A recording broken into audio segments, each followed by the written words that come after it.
My fiancé's phone rang during our wedding vows with the most romantic, spicy ringtone I'd ever heard. I was standing at the altar, crying happy tears and looking into the eyes of the man who made me feel seen like nobody ever had. He started his vows and they were beautiful, talking about how I was the sun of his solar system and his favorite notification. Right on cue as he said those exact words, his phone started ringing. But it wasn't just any ringtone. It was Pony by Genuine, the most intimate song I'd ever heard in my life. The grinding beat echoed through the entire church. Every single person in the room turned to stare at us. Norman's face went white like he'd seen a ghost. He fumbled with his jacket pocket. The music kept playing louder and louder. I'm just a bachelor, looking for a partner, blared through the church speakers somehow. Finally, he pulled it out and silenced it. I stood there in my white dress, holding my bouquet, completely frozen. Who was that? I asked. Norman's eyes darted around the room. Wrong number. Probably a spam call. A spam call? Norman, that's a custom ringtone. You assigned that song to someone specific. I looked right at him. So who do you have saved with that as their ringtone? Norman opened his mouth, but nothing came out. His best man tried to laugh it off. Dude probably saved it as a joke for the boys. Then show me, I said. Show me the phone. Show me who just called. Norman pulled the phone closer to his chest like he was protecting it. It's nobody. Can we just continue with the ceremony? No, we can't. My voice was louder than I meant it to be. I'm not saying I do until you tell me who that was. The officiant tried to calm everyone down. Perhaps we should take a brief pause. Show me the phone, Norman. He stepped back, shaking his head. I grabbed my dress and walked off the altar. Just walked right down the aisle in the opposite direction. Norman followed me, calling my name. Baby, wait, please. We ended up in the church lobby with both our families rushing after us. Everyone was talking at once, asking what was happening. I turned to Norman. Was it another woman? Are you cheating on me? No, I swear it's not like that. Then who was it? That's when Norman's mom, Jerlyn, pushed through the crowd. It's his cousin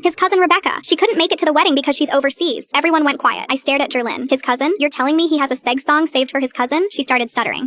They have an inside joke. That's disgusting, and you know you're lying. My dad stepped forward. Son, you better start talking right now. Norman looked at his mom, then at me, panic all over his face. I can't explain right now. My mom started crying. Did you cheat on my daughter? His dad grabbed his shoulder. Norman, what did you do? I ripped off my veil and threw it on the floor. I'm not marrying you until you tell me the truth. This was supposed to be the best day of my life, and it was turning into a nightmare. I tried to grab Norman's phone from his hand. He jerked away, and the phone slipped from his grip. It flew through the air and landed right in the decorative fountain. Splash. The sound echoed through the whole room. Norman dove his hand into the water and pulled it out, but the screen was completely black. The phone was dead. Norman actually looked relieved, like he was happy I couldn't see who'd called him. I'm sorry. The phone's ruined. Can we please just move forward with the wedding? My maid of honor, Claire, stopped everyone. If that call was just your cousin, why are you so relieved that the phone is dead? I want the truth, I said, right now, or this wedding is over. Norman was shaking, tears in his eyes. You have 5 seconds. I can't. 1, 2, 3, 4. Okay. Norman finally broke. The whole room went silent. Norman took a shaky breath. The woman's name is Vanessa. My heart stopped. Who is Vanessa? She's someone from my past. What does that mean? His mother started crying, which told me this was really bad. Vanessa is the mother of my child. The words didn't make sense at first. What? I have a son. He's 4 years old. I never told you. The church lobby exploded. My family was screaming. I couldn't breathe. You have a child? A 4-year-old child you never mentioned? But I was still confused. Why does she have that ringtone? I said it years ago when we were together. She never calls me, so I forgot to change it. But that doesn't explain why you were so panicked. Norman looked like he was about to throw up. That's not the whole story. My legs felt weak. What else? 3 months ago, Vanessa came back to town. We ran into each other at a bar. We slept together. One time, I swear just once, I felt like someone punched me in the stomach. My dad lunged forward, but my brothers held him back. Why was she calling you today? I screamed. Norman couldn't speak. His mother answered for him. She's pregnant. I felt my knees buckle. Then how about let's call her? I pulled my phone out. Give me her number. Now. Full story on channel linked below.